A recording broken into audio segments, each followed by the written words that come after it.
Εσείς νομίζετε ότι θα μας βρίσκετε πάντα σε μία κουζίνα. Λάθος. Από σήμερα η εκπομπή και θα φάμε και θα πιούμε θα ξεκινάει από έναν καναπέ. Από ένα ωραιότατο σκηνικό στημένο εδώ στην ΕΟΣΕΤ. Να ευχαριστήσουμε πάρα πολύ για τη φιλοξενία.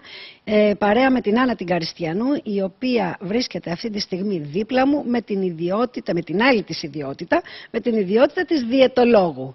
Η Άννα η Καριστιανού είναι διαιτολόγος, είναι ρεφλεξολόγος. Έχουμε κάνει πολλές εκπομπές στο παρελθόν, αλλά τώρα σκεφτήκαμε να συνδυάσουμε τη μαγειρική μας με τη σωστή μας διατροφή. Με τις τροφές πώς επηρεάζουν τον οργανισμό μας, τη ζωή μας, την λειτουργία γενικότερα του οργανισμού μας και πώς τέλος πάντων θα μπορέσουμε να κρατάμε πάντα την υγεία μας και την φόρμα μας. Γεια σου Άννα, καλώς όρισες σε αυτό τον υπέροχο καναπέ.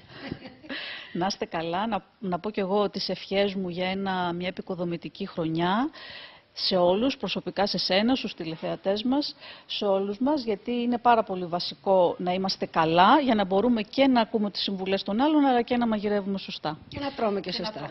Σε ευχαριστούμε πάρα πολύ για τις ευχές σου. Να πούμε ότι ξεκινάμε με ένα θεματάκι που θεωρούμε ότι αφορά όλους και όλες τις ηλικίες. Μη σας φανεί καθόλου περίεργο. Ποιο είναι αυτό? Είναι το στρες. Λοιπόν, εμείς θα μιλήσουμε σήμερα για την καταπολέμηση του στρες μέσα από τη διατροφή. Πώς μπορούμε δηλαδή να διαχειριστούμε το στρες μέσα από τα τρόφιμά μας. Μάλιστα. Οι συνθήκες διαβίωσης είναι δύσκολες, οι εργασιακές, γενικά και οι κοινωνικές, το οικογενειακό περιβάλλον. Όλα αυτά μας φέρνουν σε μια κατάσταση στρεσογόνα, με αποτέλεσμα να μην μπορούμε να λειτουργήσουμε σωστά και τις περισσότερες φορές να καταφεύγουμε στο γιατρό. Πριν φτάσουμε όμως εκεί, θα πρέπει να ξέρουμε ότι ακόμα και με μια σωστή διατροφή μπορούμε και να εξισορροπούμε λίγο αυτή την κατάσταση, ίσως και να την προλαβαίνουμε. Δεν ξέρω τι λένε οι διαιτολόγοι. Σαφέστατα, η πρόληψη είναι το παν και θα το πούμε και σε άλλες εκπομπές που θα κάνουμε, γιατί νομίζω ότι το προλαμβάνει είναι το καλύτερο στην ζωή μας. Είτε αυτό είναι για ιατρικές εξετάσεις, είτε είναι για τη διατροφή, για τα πάντα. Πάμε λοιπόν να δούμε τις τροφές που καταπολεμούν το στρες. Ωραία. Θα μου αφήσεις ένα λεπτάκι να πω μόνο λίγο τις ορμόνες που είναι πολύ βασικές για το στρες. Είναι αυτές που επηρεάζονται πιο πολύ. Γιατί μια στρεσογόνους κατάσταση τι κάνει? Βάζει τον οργανισμό μας σε μια συνεχή πίεση. Χάνουμε δηλαδή την ευεξία μας σαν οργανισμοί και βρισκόμαστε σε μια συνεχή πίεση. Που αυτό τι συνεπάγεται? Καρδιαγγειακά προβλήματα, αύξηση της αρτηριακής μας πίεσης, αύξηση του ζαχάρου και αύξηση ορισμένων ορμονών που συμβάλλουν σε αυτόν. Και αυτές ποιες είναι ενισχύουν δηλαδή τα επίπεδα της σερωτονίνης, που είναι στο αίμα μας, στον εγκέφαλο, που είναι μια χημική ουσία που υπάρχει στον εγκέφαλο και μειώνουν τα επίπεδα της κορτιζόλης και της ντοπαμίνης στο αίμα. Λοιπόν, για να βοηθήσουμε λοιπόν αυτά τα επίπεδα των ορμονών μας στον οργανισμό, υπάρχουν κάποια τρόφιμα που συμβάλλουν σε αυτό. Να πούμε ποια είναι σιγά σιγά. Ποια είναι τα τρόφιμα. Ξεκινάμε. Βλέπω εδώ από τις σημειώσεις σου τα έχεις ομαδοποιήσει και θα είναι πάρα πολύ εύκολο για τους τηλεθεατές. Με λίγη προσοχή νομίζω ότι μπορείτε να τα παρακολουθήσετε, αν θέλετε να κρατάτε και σημειώσεις, διότι είναι πραγματικά πολύτιμες οι συμβουλές ενός διαιτολόγου και τις παίρνετε εσείς εντελώς δωρεάν μέσα την εκπομπή μας. Ωραία. Λοιπόν, δεν θα ομαδοποιήσω μόνο τα τρόφιμα, θα πω συγκεκριμένα τρόφιμα που συμβάλλουν στη διατροφή. Θα ξεκινήσουμε δηλαδή με τα πορτοκάλια, που αυτό που χαρακτηρίζεται ένα πορτοκάλι και το ξέρει και όλος ο κόσμος είναι η βιταμίνη C. Η βιταμίνη C για να δημιουργηθεί η αδρεναλίνη που είπαμε προηγουμένως, απαιτείται βιταμίνη C. Άρα τα πορτοκάλια είναι ένα τρόφιμο από αυτά που βοηθάει στην δημιουργία της αδρεναλίνης. Λοιπόν, και είναι και άλλες φυσικά τροφές που έχουν βιταμίνη C, αλλά τα πορτοκάλια έχουν και οι πιπεριές, ας πούμε, πολύ βιταμίνη C, έχει το αβοκάντο πολύ βιταμίνη C και βοηθάει πάρα πολύ σε αυτό. Λοιπόν, άλλο τρόφιμο που επίσης συμβάλλει πολύ σε αυτό είναι το σπανάκι. Ο γνωστός που πάει που έτρωγε το σπανάκι δεν το έτρωγε αδικαιολόγητα, έτσι. Δεν το τρώγε δηλαδή μόνο για να είναι δυνατός και να νικάει τους κακούς. Αυτό είναι ο ωραίος τρόπος να το περάσουμε στα παιδιά, αλλά το σπανάκι είναι ένα τρόφιμο που έχει το μαγνήσιο. Το μαγνήσιο βοηθάει πάρα πολύ στον εγκέφαλό μας, προλαμβάνει τους πονοκεφάλους και γενικότερα τις καταστάσεις που επιδενώνουν το στρες. Οπότε ένα φλιτζάνι σπανάκι μας βοηθάει να αναπληρώσουμε τις αποθήκες του μαγνησίου στο σώμα μας. Σπανάκι λοιπόν, και άψητο και ψημένο. Αν είναι ομό είναι καλύτερα. Και δεν θα ξεχάσουμε φυσικά να αφήσουμε έξω τις πρωτεΐνες. Οι πρωτεΐνες είναι η δομική ύλη που χρειάζεται το σώμα μας για να αναπληρώσει κάθε κύτταρό του, έτσι. Και πάμε για τις καλές πρωτεΐνες, οι οποίες ένας οργανισμός που τρώει σωστά, λειτουργεί και σωστά και στο να διαχειριστεί και ορισμένες καταστάσεις. Λοιπόν, οι καλές πρωτεΐνες είναι κοτόπουλο, ψάρι, γαλακτοκομικά προϊόντα, όλα άπαχα. Μάλιστα. Σωστά ψημένα. Το κουνέλι. Και το κουνέλι είναι στα άσπρα κρέατα, δηλαδή είναι στο κοτόπουλο. Κοτόπουλο γαλοπούλα. Κουνέλι είναι δηλαδή και το χοιρινό φιλέτο, το ψαρονέφρι, που είναι επίσης τα λευκά κρέατα. Όταν είναι άπαχο είναι πολύ πιο καλύτερο και από το μοσχάρι, έτσι. Μάλιστα. Λοιπόν, μια άλλη κατηγορία πολύ σημαντική είναι τα λιπαρά ψάρια, γιατί θέλουμε να δώσουμε ένα βάρος και ένα βάθος στα ω3 λιπαρά. Τα ω3 λιπαρά οξέα που βρίσκονται στα παχιά ψάρια όπως είναι ο σολομός, είναι η πέστροφα, είναι ο τόνος, είναι οι σαρδέλες και είναι και φτηνά ψάρια αυτά. Εκτός από το σολομό που είναι λίγο πιο... Ναι, εντάξει. Τα υπόλοιπα όμως είναι αρκετά προσιτά, πιστεύω, για το ελληνικό βαλάντιο. Ναι, έτσι ακριβώς. Μπορούν να αποτρέψουν τις απότομες, τα ω3 λοιπόν, που είναι σε αυτά τα ψάρια, μπορούν να αποτρέψουν τις απότομες αλλαγές και αυξήσεις των ορμονών που συμβάλλουν στο να μην μπορούμε να διαχειριστούμε εμείς το στρες μας. Οπότε είναι πάρα πολύ βασικό να υπάρχουν στη διατροφή μας.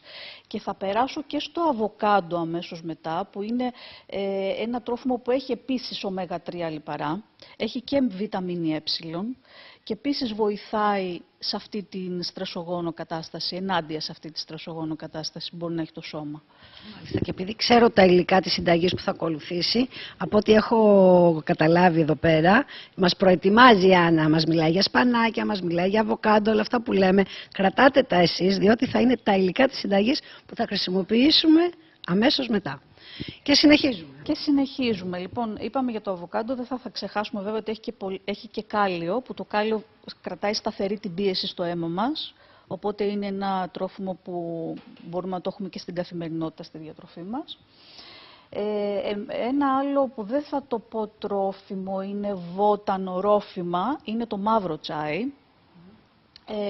που έρευνες μας έχουν δείξει ότι μπορεί να βοηθήσει να συνέλθουμε πολύ έντονα από στρεσογόνα κατάσταση. Οπότε μπορούμε να πίνουμε, ναι, μελέτη έχει δείξει ότι μπορεί να μας βοηθήσει στο να αναστείλει λίγο μια στρεσογόνα κατάσταση στο σώμα. Οπότε μπορούμε να πιούμε και μέχρι 4 φλιτζάνια τσάι την ημέρα. Μαύρο τσάι. Μαύρο τσάι. Μάλιστα, δεν θα μας τεντώσει τα νεύρα πιο πολύ. Όχι, δεν μας τεντώνει τα νεύρα πιο πολύ. Για να το λέει η Άννα κάτι ξέρει. Έχει γίνει μελέτη και το άτομα που έπιναν ένα εικονικό φάρμακο και ένα τσάι έχει δείξει, μαύρο τσάι έχει δείξει ότι τα άτομα που λειτουργούσαν με το τσάι λειτουργούσαν πολύ καλύτερα από το εικονικό φάρμακο. Μάλιστα. Λοιπόν, συνεχίζουμε με τους ξηρούς καρπούς. Οι ξηροί καρποί έχουν πολύ βιταμίνη ε. Αγαπημένοι ξηροί καρποί, έτσι. Αγαπημένοι και σαν ένα σνακ, μπαίνουν πάρα πολύ εύκολα στις σαλάτες. Δεν τις χρησιμοποιούμε εμείς πολύ εδώ στην Ελλάδα. Και κακώς, δηλαδή, και σαν σνακ και στα παιδιά. Δηλαδή, μπορούμε να φτιάξουμε, κάποια στιγμή θα το δείξουμε, να φτιάξουμε ένα ωραίο παστέλι σπιτικό για τα παιδιά. Και για πρωινό είναι ωραία οι ξηροί καρποί. Σε μεγάλα ξενοδοχεία, στους μπουφέδες, δεν είναι τυχαίο που βρίσκουμε καρύδια, αμύγδαλα, κουκουνάρι. Δεν είναι καθόλου τυχαίο. Για σκέψου τώρα να τα συνδυάσεις με μέλι και να κάνεις ένα πολύ ωραίο, ή μια μπάρα μπορεί να κάνεις δημητριακών και να βάλεις ξηρούς καρπούς, ή να κάνεις ένα ωραίο παστέλι και να το πάρει το παιδί στο σχολείο ή να το φάει σαν απογευματινό σνακ στο σπίτι. Βέβαια. Και δυναμωτικό και υγιεινό. Βέβαια. Λοιπόν, και οι ξηροί καρποί έχουν ω3 λιπαρά και έχουν και βιταμίνη Ε, που βοηθάει πάρα πολύ στον εγκέφαλό μας, ενισχύει το νοσοποιητικό μας σύστημα. Έχουν βιταμίνες του συμπλέγματος B, που βοηθούν το νευρικό σύστημα. Και σε περιόδους στρες και έντονου στρες και κατάθλιψης, καλό είναι να έχουμε στη διατροφή μας ξηρούς καρπούς. Είναι πολύ βοηθητική. Έχω ακούσει και για τα αμύγδαλα ότι βοηθούν τη μνήμη. Εκτός κατάθλιψης. Και εκτός των άλλων βοηθούν και τα επίπεδα των λιπιδίων, δηλαδή και της χολυστερίνης και στο αίμα μας. Τα ρίχνουν και τα αμύγδαλα και τα φιστίκια και το σουσάμι. Είναι πάρα πολύ καλό το σουσάμι. Σουσάμι. Λοιπόν, επίσης, κάτι που θα το πούμε και σαν μια πολύ έξυπνη λύση σε περίπτωση που εμείς αισθανόμαστε ένα έντονο στρες. Μπορούμε να ροκανίζουμε, και το λέω ροκανίζουμε γιατί το καροτάκι και το αγκουράκι όταν τα κόψουμε σε στικάκια, που συνήθως τα σερβίρουν στα μπαρ με λεμόνια και τέτοια, μπορούμε να τα έχουμε και εμείς κομμένα στο σπίτι μας και να ροκανίζουμε όταν νιώθουμε πολύ στρεσαρισμένοι. Βοηθάει η έντονη μάσηση της γνάθου, βοηθάει πολύ στο να καταπολεμήσουμε το στρες και την αγωνία μας και την έντασή μας. Δεν μασάμε και μια μαστίχα χείου, βρε παιδί μου. Η μαστίχα χείου έχει άλλο ωφέλη. Εννοείται ότι και αυτό είναι βοηθητικό, αλλά θέλω να ευλογήσω και λίγο τα γένια μου, γιατί θα πρέπει να πω ότι είναι και πολύ σωστό να τρώμε και ομά λαχανικά, έτσι. Το πήγαινε. Σαφέστατα μπορούμε να τρώμε και μαστίχα. Λοιπόν, και να μην αφήσουμε έξω φυσικά το γάλα, που οι γιαγιάδες μας παλιά μας έδιναν και οι μαμάδες μας ένα φλιτζάνι ζεστό, χλιαρό γάλα, βράδυ. Για να κοιμηθεί, λέει, καλά το παιδί, για να ηρεμήσει. Μπράβο, ως θεραπεία υπνίας και ανησυχίας. Ένα φλιτζάνι λοιπόν άπαχο. Είμαι 2% λιπαρά, 1,5-2% λιπαρά. Είναι καλό να το προτιμούμε, να το έχουμε δηλαδή στο διαιτολογείο μας. Συν το ότι είναι και το ασβέστιο που διευκολύνει. Είναι ένα συστατικό που συμβάλλει στην διαχείριση του στρες και του άγχους. Μάλιστα. Και γαλατάκι λοιπόν. Και θα τελειώσω όσον αφορά το κομμάτι των τροφίμων με το νερό. Αποτελούμαστε από νερό. Και είναι πολύ σημαντικό, το μεγαλύτερο ποσοστό του ανθρώπινου σώματος είναι από νερό. Ο εγκέφαλος χωρίς νερό δεν μπορεί να λειτουργήσει. Οπότε, αν νιώθουμε αφυδατωμένοι, αν είμαστε αφυδατωμένοι, και αυτό πώς το καταλαβαίνουμε, όταν έχουμε ήδη αρχίσει να διψάμε, πάει να πει ότι ο οργανισμός έχει ήδη αρχίσει να αφυδατώνεται. Άρα πρέπει να πίνουμε νερό χωρίς να διψάμε. Πρέπει να πίνουμε γουλιές νερό ανά τέταρτο. Τι είναι αυτό που λες?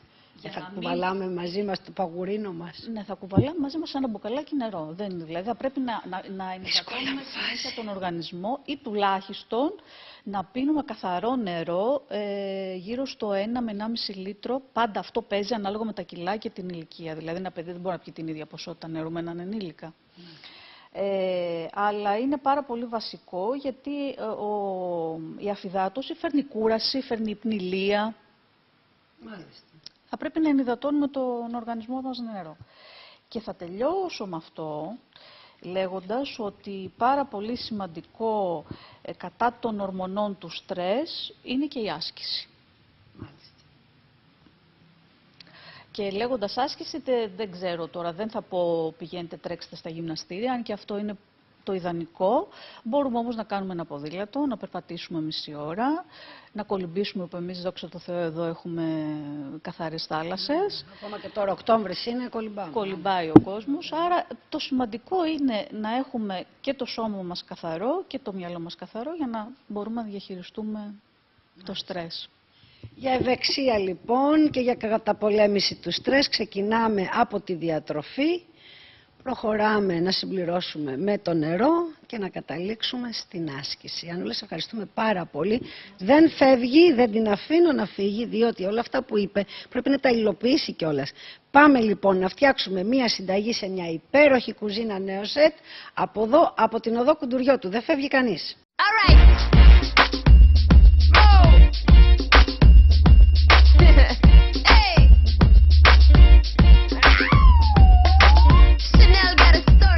Αφήνουμε την άνεση του καναπέ, αλλά δεν πάμε μακριά. Εδώ ακριβώς δίπλα βρίσκεται μια υπέροχη κουζίνα της Νεοσέτ, όπου και θα μαγειρέψουμε. Έχουμε κοντά μας και την Πλούμη, την ιδιοκτήτρια εδώ του καταστήματος. Να ευχαριστήσουμε πάρα πολύ για τη φιλοξενία. Μου άρεσε πάρα πολύ έτσι όπως είναι στημένος ο χώρος τώρα, με τα καινούργια έπιπλα που έχουν έρθει. Έτσι λίγο πιο... Είμαστε πιο σπίτι τώρα εδώ. Πιο σπίτι. Έχουμε το σπίτι, το σαλόνι, την κουζίνα. Είμαστε έτσι στο χώρο. Το παιδικό που εντάξει δεν τα δείχνουμε ακόμη, αλλά εντάξει, έχουμε όλο το χώρο εδώ. Έτσι μπορούμε να καλέσουμε και τους τηλεθεατές να έρθουν να περιηγηθούν σε αυτόν τον χώρο, όπου θα βρουν και κρεβατοκάμαρα και σαλόνι και κουζίνα και τραπεζαρία. Έτσι. Και τους φοιτητές και νεανικά δωμάτια. Έχουμε όλη την ποικιλία. Και κάθε τόσο φέρνουμε και καινούργια προϊόντα, γιατί βάζει και καινούργια προϊόντα η εταιρεία. Οπότε και εμείς κάθε τόσο ανανεώνουμε την έκθεση. Δηλαδή πριν από λίγο καιρό είχαμε άλλο στήσιμο, τώρα φέρνουμε άλλα καινούργια προϊόντα, τα περιμένουμε. Νομίζω ότι και με την καινούργια στήλη της εκπομπής μας θα έχουμε την ευκαιρία να δείχνουμε και διαφορετικά πράγματα κάθε φορά. Και κάτι άλλο. Και γενικώς μπορώ να πω ότι είμαστε ευχαριστημένοι, γιατί παρόλο που πέρασε κάποιες δυσκολίες η εταιρεία και ξαναανοίξαμε από τέλος Ιουνίου και μετά. Πρέπει να πω και να ευχαριστήσω βέβαια με την ευκαιρία αυτή, να ευχαριστήσω τον κόσμο για την εμπιστοσύνη που έχει δείξει και έρχεται ξανά στο κατάστημα μέσα, παρόλο που πολλοί κόσμος δεν ξέρει ότι λειτουργούμε. Να τους ευχαριστήσω για την εμπιστοσύνη που μας δείχνουν και εμείς πάντα είμαστε εδώ δίπλα να στηρίζουμε και η εταιρεία το βασικό, γιατί εντάξει είναι μια μεγάλη εταιρεία η οποία... Εντάξει, δεν υπήρχε περίπτωση να χαθεί και να εξαφανιστεί από την αγορά μέσα. Βέβαια. Και χαιρόμαστε ιδιαίτερα διότι είναι μια ελληνική εταιρεία που πρέπει να τη στηρίξει και ο πελάτης, που είναι ο τελικός καταναλωτής δηλαδή, ούτως ώστε να συνεχίσει να μας χαρίζει όλα αυτά τα υπέροχα επιπλά και αξεσουάρ. Σε ευχαριστούμε πάρα πολύ. Μείνε κοντά μας να παρακολουθήσεις τη συνταγή εδώ που έχει. Το θέμα και έχει πολύ ενδιαφέρον. Λοιπόν. Άκουσα το θέμα για τις τροφές και έχει πολύ ενδιαφέρον, οπότε περιμένουμε και τη συνταγή. Έτσι. Λοιπόν, η Άννα. Η σειρά της να μας πει τι συνταγή είναι η σημερινή και μετά σιγά σιγά να δούμε και τα υλικά μας. Πες μας μόνο το τι θα φτιάξουμε. Το τι θα φτιάξουμε. Θα φτιάξουμε μία σαλάτα με σπανάκι, κοτόπουλο και θα κάνουμε και μια ωραία σώσα από πορτοκάλι. Και τι άλλο θα βάλουμε μέσα. Θα βάλουμε μέσα αβοκάντο και φυσικά θα βάλουμε και ένα ξηροκαρπό, ένα σουσάμι από πάνω. Λοιπόν, βάσει λοιπόν αυτών που είπαμε προηγουμένως είναι η συνταγή που ακολουθεί. Αμέσως τώρα ένα-ένα τα υλικά μπροστά στα μάτια σας. Τα υλικά μας λοιπόν, χαρτί και μολύβι, και ξεκινάμε με το σπανάκι, η βάση της σαλάτας μας. Θα συνεχίσουμε με το κοτόπουλο, το οποίο είναι ένα φιλέτο κομμένο σε μπουκές. Τα φρούτα μας είναι 2 πορτοκάλια και ένα αβοκάντο. Το σουσάμι μας. Λίγη μουστάρδα, λάδι, ξύδι, μπαλσαμικό, αλάτι, πιπέρι και να μην ξεχάσω τα μυρωδικά που έχει φέρει η Άννα από τον κήπο της σήμερα. Είναι Λουίζα και Λεβάντα. Και πάμε να ξεκινήσουμε τη συνταγή μας. Λοιπόν, ξεκινάμε και ρίχνουμε το κοτοπουλάκι στο τηγάνι μας, να το σοτάρουμε, αφού πρώτα όμως βάλουμε 1-2 κουταλίτσες ελαιόλαδο. Δεν θέλουμε παραπάνω. Ωραία. Ρίχνουμε και το κοτοπουλάκι.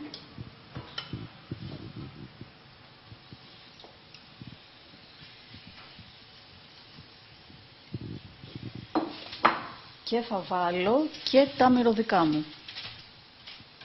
Το κοτοπουλάκι θα το σοτάρουμε πολύ. Θα πρέπει να σοταριστεί αρκετά. Βάζω και τη λεβάντα. Θα βάλω και τη Λουίζα, που θα την αφαιρέσω μετά. Μυρίζει, απίστευτο. Και έχει αυτή τη λεμονάτη μυρωδιά. Μπράβο, μπράβο. Οπότε θα πρέπει να περιμένουμε 1-2-3 λεπτάκια, ώστε να αλλάξει χρώμα το κοτοπουλάκι. Πολύ ωραία.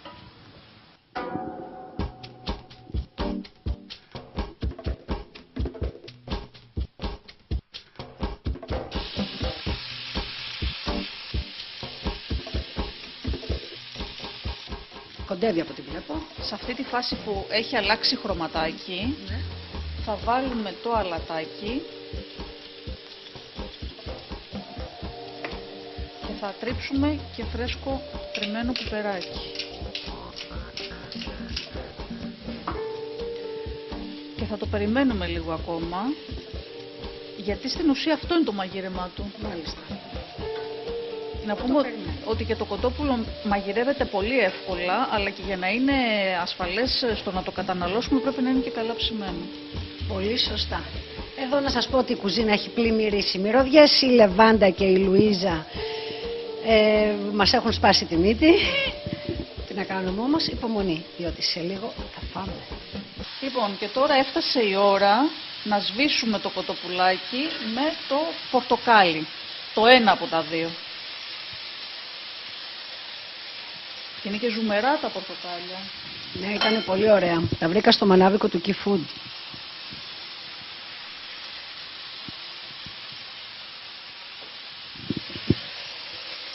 Και έτσι αρωματίζει. Κάνει ένα ωραίο σβήσιμο. Κάνει ένα πολύ ωραίο σβήσιμο. Μπράβο, ανακάτεψέ το. Ωραία. Θα βάλω και το υπόλοιπο. Το χρειαζόμαστε, ούτως ώστε θα δώσει υγρασία και μια οξύτητα, γλυκιά οξύτητα, που θα βοηθήσει το κοτοπουλάκι να ψηθεί. Μάλιστα. Λοιπόν, και για να κερδίσουμε λίγο το χρόνο μας, ας καθαρίσουμε και το αβοκάντο για τη σαλάτα, το οποίο το κόβουμε στη μέση. Αν είναι όριμο και το κάνουμε, το στρίψουμε έτσι, βλέπεις, Ναι. βγαίνει από το κουκούτσι. Μάλιστα. Άρα είναι όριμο. Άρα είναι μια χαρά. Εμείς για τη ποσότητα που θα κάνουμε θέλουμε το μισό αβοκάντο. Οπότε με ένα κοφτερό μαχαιράκι παίρνουμε περιμετρικά την... Όπως καθαρίζουμε το πεπονάκι, το καρπουζάκι. Μπράβο, και το καθαρίζουμε. Μάλιστα. Αφαιρούμε δηλαδή τη φλουδίτσα. Θα μπορούσε να ήταν λίγο πιο όριμο, αλλά δεν μας κάνει και κακό αυτό. Εγώ θα σου έλεγα να μην το πετάξουμε το υπόλοιπο, βάλει το, δεν πειράζει. Θα κάνουμε μία μικρή παράβαση. Κόσμος υπάρχει εδώ για να το φάει. Η αλήθεια. Οπότε, βάλει το όλο. Όλο θα το βάλω. Το αβοκάντο λοιπόν, ακούσατε προηγουμένως ποιες είναι οι ευεργετικές του ιδιότητες, ίσως να μην αρέσει σε πολλούς τη γεύση, βρείτε έναν τρόπο, αρωματίστε το, βάλτε του μια ωραία σως τέλος πάντων, ακόμα και σε γιαούρτι και βοηθήστε έτσι λίγο τον οργανισμό σας να το φάει. Αυτό που είπες μέσα σε γιαούρτι κάνει ένα εξαιρετικό dip, ούτως ώστε να το χρησιμοποιούμε σε ψητά κρέατα, ακόμη και σε ψάρι πάει. Και σε ψάρι ταιριάζει. Εμένα το αβοκάντο μου αρέσει και σε ένα κρύο πιάτο μέσα, με κάποια τυράκια πιθανότατα. Είναι πολύ ωραίο με μια ποικιλία τυριών. Με γαρίδες, εξαιρετικό. Και με γαρίδες. Εξαιρετικό με γαρίδες. Με θαλασσινά γενικότερα ταιριάζει πολύ. Ωραία, να κάνουμε και μια συνταγή έτσι, αβοκάντο με θαλασσινά. Που μου αρέσουν εμένα. Βέβαια να πούμε ομό, έτσι, γιατί δεν ψήνεται το αβοκάντο. Λοιπόν, οπότε περιμένουμε το κοτοπουλάκι για να συνεχίσουμε και την υπόλοιπη συνταγή. Αχ, αυτό το κοτοπουλάκι μας καθυστερεί σήμερα.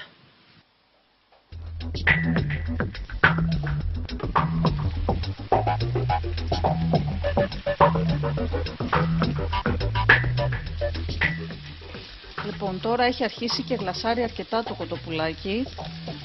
Το βοήθησε και ο χυμός από το πορτοκάλι. Χρειαζόμαστε το πολύ 1 λεπτό. Σε 1 λεπτάκι είναι έτοιμο το κοτόπουλο. Σε 1 λεπτό λοιπόν θα αρχίσουμε να στείνουμε το πιάτο μας. Να στήσουμε είπαμε. Λοιπόν, έτοιμοι να στήσουμε Έτοιμοι, το πιατάκι μας. επιτέλους. Μια ωραία πιατέλα, σιγά το μαλλί. Συγγνώμη το μαλλί. Τι ωραία πιατέλα. Ασορτή με το πουκάμισο είναι σήμερα η πιατέλα. Θα πέσει το πράσινο όμως και θα δώσει φως. Βεβαίως. Λοιπόν, δεν ανακατεύουμε τίποτα από τα υλικά. Βάζουμε ομό το σπανάκι στο κέντρο της πιατέλας. ολόκληρα τα φύλλα. Ολόκληρα τα φύλλα. Ολόκληρα τα φύλλα. Είπαμε ότι όσο πιο λιγότερο κακοποιούμε τα τρόφιμα, Τόσο καλύτερα είναι. τόσο καλύτερα είναι. Περιμετρικά το αβοκάντο.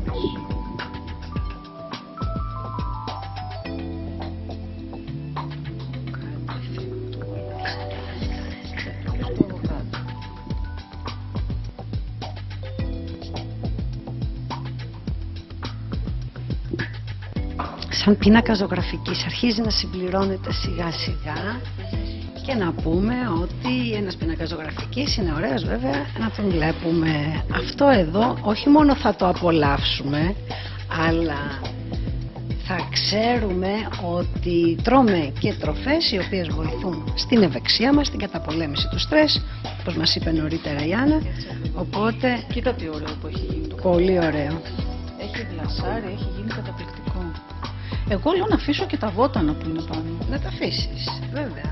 Εντάξει, όποιος θέλει τα βγάζει, αλλά θα τους έχουν δώσει, θα δώσουν ένα ιδιαίτερο. Αυτά και τα βότανα. Τα βότανα ποτέ δεν βλάπτουν. Λοιπόν, να πούμε ότι αυτή η σαλάτα, η ποσότητα που έχουμε δώσει είναι για 4 άτομα. Ναι. Και είναι ένα πλήρες γεύμα. Βέβαια, με τόσο υλικό πάνω, ένα κανονικό πιάτο. Τώρα, βέβαια, αν θέλουμε, τη διαιρούμε εμείς δια 2, δια 3 και κάνουμε μικρότερες ποσότητες ή και μεγαλύτερες. Εμείς τη συνταγή που δώσαμε σήμερα, την ποσότητα μάλλον των υλικών, είναι για 4 άτομα. Θα κάνω τώρα το dressing. Ωραία. Το οποίο, όπως είπαμε, είναι χυμό από το πορτοκάλι.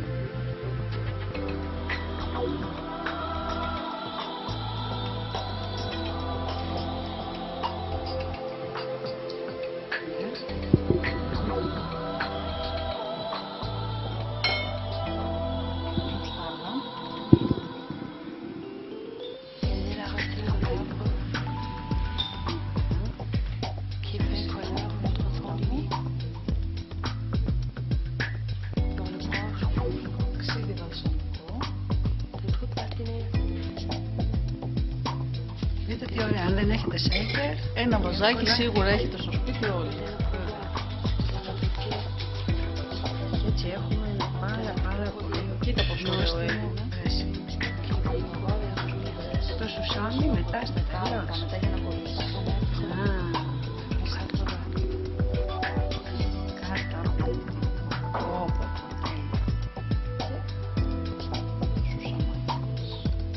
Χάρμα οφθαλμών και γεύσεις. Έτσι. Ανούλα, για στα χέρια σου ένα πιάτο υπέροχο. Πριν όμως ξεκινήσουμε να το δοκιμάσουμε, θα πρέπει πρώτα να το φωτογραφίσουμε. Διότι πραγματικά είναι για φωτογραφία. Έτσι ακριβώς.